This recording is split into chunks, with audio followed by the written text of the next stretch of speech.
Assalamualaikum warahmatullahi wabarakatuh. Halo semuanya, aku Winola Hanania, siswa kelas 11 AKL 3 dari SMKN 1 Bandung. And I'm going to show you the ropes of Odoo accounting. For the very first step, set up data awal Odoo accounting. Let's get started. Sebelumnya, jika kalian belum mempunyai database atau akun di Odoo, kalian bisa masuk web Odoo dan klik uji coba gratis ini. Di sini, kalian bisa pilih aplikasi untuk akuntansi atau accounting, lalu klik lanjut, lalu isi deh data dari perusahaan yang akan kalian isi. Setelah itu, jangan lupa diactivate ya teman-teman. Nah, langsung aja kita cari Odoo di Google dan klik websitenya. Setelah masuk, di sini ada tulisan login ya teman-teman. Langsung kita klik login. Nah, di sini kita masukin email yang sudah tertaut dengan database Odoo yang sudah kita miliki ya.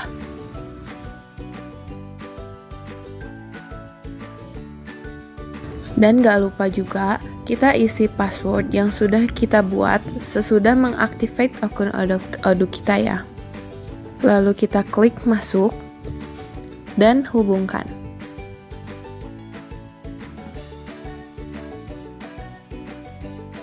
Nah, ini dia tampilan depan dari Odoo.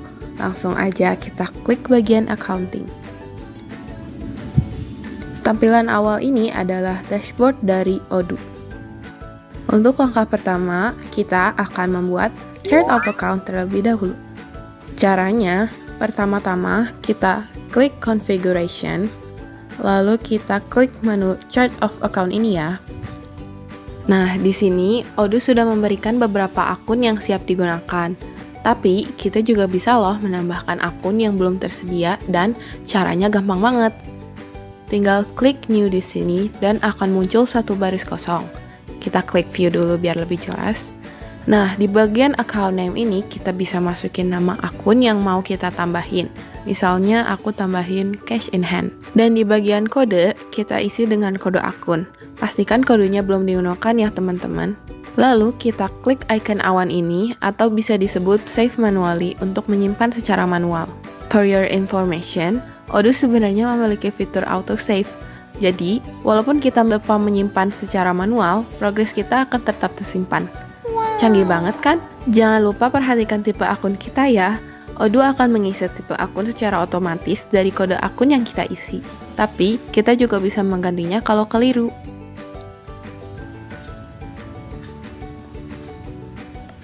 Nah, setelah disimpan, akunnya bakal langsung masuk ke daftar akun kita deh. Selanjutnya, kita akan mengisi opening balance untuk perusahaan kita. Pertama-tama, kita kembali ke dashboard, lalu kita klik menu accounting di sini. Nah, di sini kita klik journal entries. Sebelumnya, ini sudah ada opening balance yang sudah aku buat ya.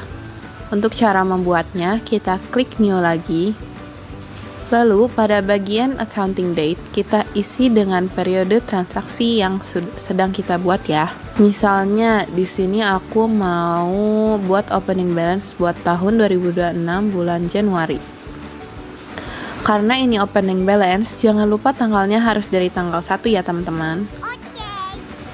Setelah itu, kita bisa mulai isi opening balance dengan klik add line di sini dan akan muncul satu baris kosong. Pada bagian account ini, kita isi dengan akun yang akan diisi saldonya ya. Misalnya, di sini aku mau isi akun petty cash dengan nominal Rp500.000 di debit.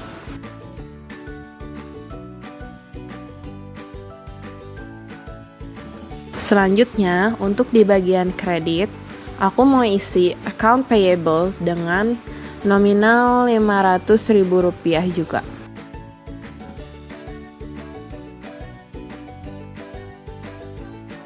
Nah, di bagian bawah ini akan tertera nominal dari jumlah opening balance kita dan pastikan sudah balance ya. Setelah balance, kita klik post di sini dan udah beres deh opening balance kita. Perlu diketahui, Odoo bisa mendeteksi bila saldo kita tidak balance dengan memberikan peringatan. Dan kita tidak akan bisa menyimpan saldo kita sebelum balance. Langkah ketiga adalah mengisi customer dan vendors. Untuk mengisi customers, kita bisa klik menu customers di dashboard, lalu kita klik customers lagi. Nah, di sini ada beberapa customer yang udah aku buat. Untuk customer baru, kita klik new. Lalu kita isi bagian ini dengan nama perusahaan atau perorangan dari customer kita. Misalnya di sini aku mau isi perusahaan dengan nama PT Ikan Koi. Lalu kita isi seluruh data dari customer seperti alamat, kota, atau city, dan country atau negaranya.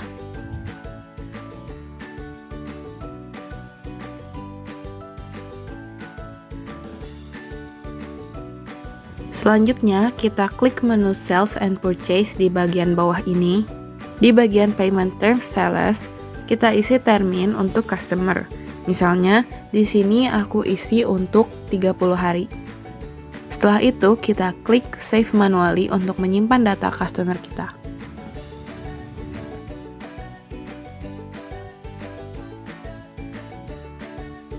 Selanjutnya, untuk vendors atau pemasok, kita klik menu vendors, lalu vendors lagi. Nah, kurang lebih cara pembuatan vendors itu hampir sama dengan pembuatan customers nih teman-teman. Kita klik new dan isi nama perusahaan atau perorangan dari vendors kita, lalu kita isi data vendors di bawahnya.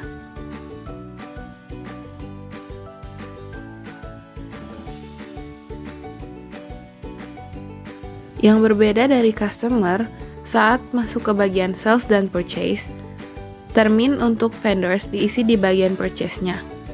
Nah, misalnya, termin vendors mau aku masukin 60 hari, dan ternyata di list terminnya itu nggak ada. Nah, nggak perlu khawatir teman-teman. Untuk menambahkan termin, kita bisa klik configuration, lalu klik payment terms. Nah, di sini kita klik new lagi. Di kolom ini kita isi dengan termin yang mau kita gunakan. Di sini aku isi 60 hari. Lalu di bagian after ini kita isi jumlah hari yang sama. Dan pastikan juga kita gunakan days after invoice date. Setelah itu kita save manually lagi dan termin kita bisa digunakan deh.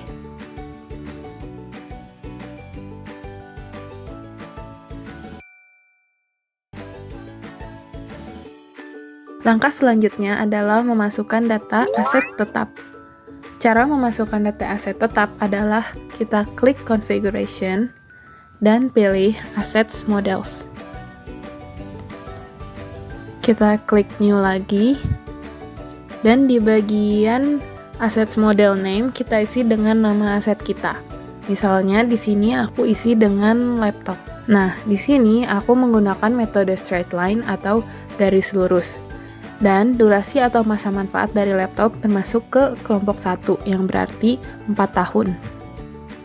Pada kolom not depreciable value percent, kita isi 25% karena laptop termasuk ke tipe aset tetap kelompok 1. Untuk depreciation account-nya, kita gunakan akun accumulation office supplies depreciation. Dan expense account-nya kita gunakan depreciation expense. Setelah itu, kita klik save manually lagi.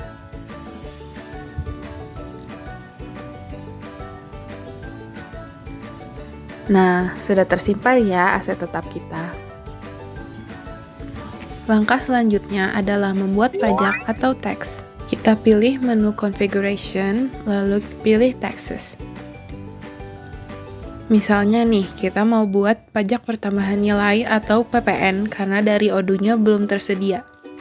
Caranya, kita klik new, lalu di kolom text name kita masukkan PPN. Dan pada kolom amount kita isi persentase pajaknya. Karena ini PPN, jadi kita masukin amount-nya 11%. Setelah itu, karena pajak yang pertama ini tipenya adalah sales, jadi pada kolom account di definition diisi dengan akun VAT sales.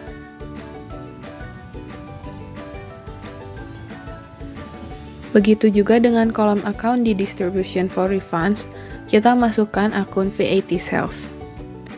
Lalu kita pindah ke Advanced Options, kita isi label on invoice-nya dengan PPN 11%. Dan kita isi description-nya dengan kepanjangan dari PPN, yaitu pajak pertambahan nilai.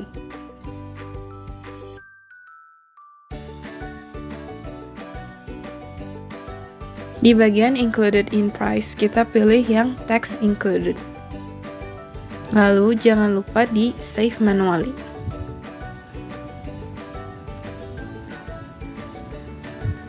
Nah, karena PPN itu butuh dua tipe, yaitu PPN penjualan untuk PPN yang dipungut perusahaan dari pelanggan, dan PPN pembelian untuk PPN yang dibayar perusahaan ke pemasok, kita buat lagi PPN-nya dengan tipe yang berbeda, yaitu purchase. Caranya kurang lebih sama, namun di bagian tax type kita ganti menjadi purchase.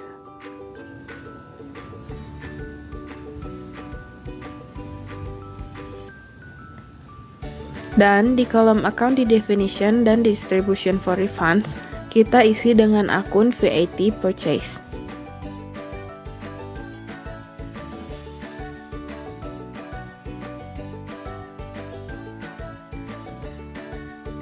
Jangan lupa di save manually lagi deh.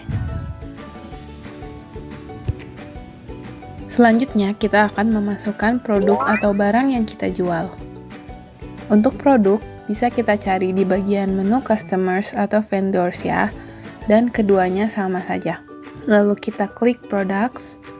Nah, di sini udah ada beberapa produk yang udah aku buat ya. Untuk produk baru bisa kita klik new lagi, lalu kita isi nama produknya. Menyesuaikan ya. Misalnya produk yang akan kita jual ini kabel. Nah, karena kabel ini barang, jadi centang di bagian sales dan purchase-nya harus menyala ya. Keduanya harus dinyalakan karena untuk barang, kita melakukan kegiatan menjual atau sales, dan membeli atau purchase. Di bagian product type, kita pilih goods karena ini barang. Untuk sales tax dan purchase tax, aku silang aja supaya harga yang kita masukkan tidak dihitung sudah dipotong pajak. Kita masukkan harganya misalnya sales price atau harga jualnya 100.000 dan cost atau harga belinya adalah 80.000.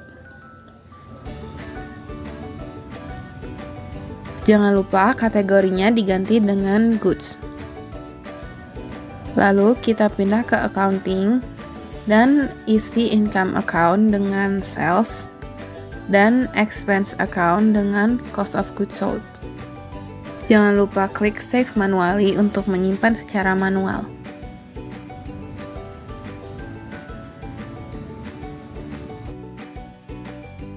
Untuk tipe produk yang kedua adalah produk jasa. Misalnya, di sini jasa yang kita isi adalah service. Nah, karena ini jasa, centang di checkbox yang dinyalakan hanya sales, karena kita hanya melakukan penjualan jasa dan tidak melakukan pembelian jasa. Produk type-nya juga kita ubah ke service. Dan jangan lupa, kategorinya juga diganti dengan service. Nah, di bagian accounting, kita hanya mengisi akun income account dengan sales pada bagian receivable. Sedangkan di bagian payables kita kosongkan karena penjualan jasa biayanya fleksibel dan tidak pasti.